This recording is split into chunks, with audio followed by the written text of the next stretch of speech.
Elisa and I am the Scrappy Wife behind ScrappyWife.com, and today I have a memory keeping process video for you.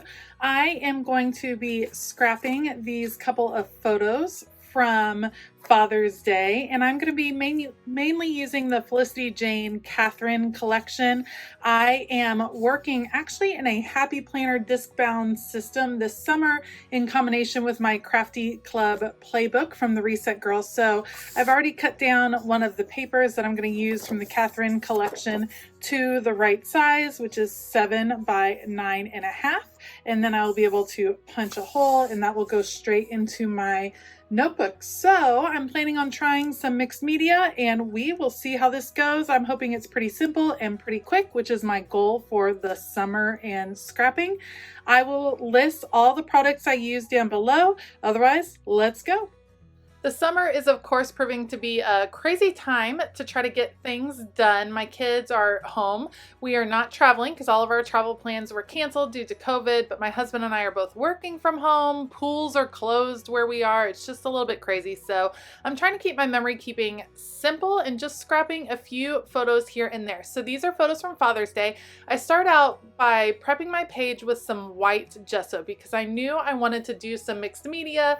I was just in the mood for it. So I have white gesso there and I just made sure it was dry, pretty thoroughly dry before I start to add on top. So I have a couple different Distress Oxide inks. I went with the Scattered Straw and then the Abandoned Coral, and I smushed them onto my Tim Holtz glass mat, and then I'm just adding water and I'll just work them onto the page. And I put it in fast forward here, but I take my time with this, spreading the colors, letting them move. They move really nicely on the gesso. I add more water, I let them move here and there, and then I actually do a process where I was drying yet adding more as I went. It was just, mixed media is just fun, and it looks like a hot mess. Of course, when you're working on it, that's just what mixed media looks like, but that's okay because a lot of this gets covered up. And I just wanted to pick up a few of the colors that are in the Catherine collection that I knew I kind of wanted to bring out,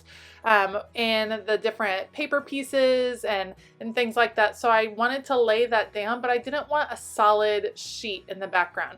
I went with black and white photos knowing that I was going to concentrate on a lot of the colors that were in the collection, and those two particular photos did not have any colors in common. One had a bright green background, one was inside, so had a lot of browns. So I just went to black and white, which is something that I like to do a lot when I'm scrapping photos because I don't want to have to worry about matching the color. So you can see here, I'm just drying as I go. Yes, it does wrinkle, but I'm not super worried because it ends up flattening out once it's in the album and closed for just a bit.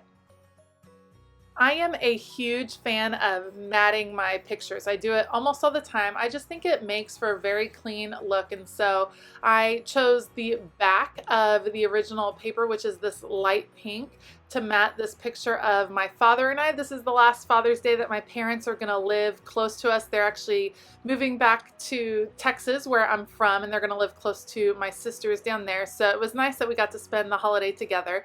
And then I chose this beautiful yellow that really matches well with the Scattered Straw. It's one of the solid pages in the Catherine kit, and that is matting a picture of my husband and our 3 kiddos, and they were so excited to give him his Father's Day present of video games. Very appropriate for a dad of 3 little ones who all love to play video games. I am pulling out these vellum picture frames that came as part of the subscription kit this month, and I'll be honest, I'm not sure how I'm going to use these picture frames. To me, I don't feel like they will work kind of as standard picture frames, so I plan on maybe using them just as layering pieces like you see right here, and I'll just layer that one with the little cherries or the little apples behind it. Now I am doing some tone-on-tone stamping with a flower that is part of the stamp kit in that Scattered Straw, and then I'm going to layer the Abandoned Coral over the top, but because that particular ink pad is pretty juicy, I'm using 2nd generation stamp. So you'll see me kind of stamping it off onto that brown paper and then stamping it onto my layout because I didn't want it to be so bold and saturated. And I'm super proud of myself. I left this in because I remembered to make sure that my distress ink was set before I started working over the top of it, and usually I get impatient and rush and end up smearing it everywhere. So I actually did remember to pull out my heat gun, make sure the distress oxide was set before I started placing things on top. Okay, I am fussing with my page a bit because it's wrinkled because of all of the mixed media. I promise they do flatten out. This is a good quality cardstock, so it does take the mixed media pretty well. So I'm layering on the pieces. I like to put them just a little bit askew, a little bit wonky, because if I tried to do it straight, I'm sure it would be a little bit crooked. And so a lot of times I just like to place my pictures kind of crooked on purpose so that I don't have to worry about everything being perfect. And because this is just gonna be kind of a free form page, I'm going through the paper pieces and just placing them here and there, layering them behind the photos, then I'm not really worried about everything being straight and clean. One tip I have is that I knew I was going to be layering pieces behind my photos. So when I used my adhesive, I didn't put it around the edges of each photo. I put it more towards the middle, and I put plenty because I wanted it to stick, but I left the edges open knowing that I would be sliding pieces kind of underneath. So that way I didn't have to layer everything and mess around with everything before I adhered the pictures. I knew I wanted the pictures where they were, but I'm still able to easily slide some of the paper pieces behind it because there's no ephemera all right around the edges.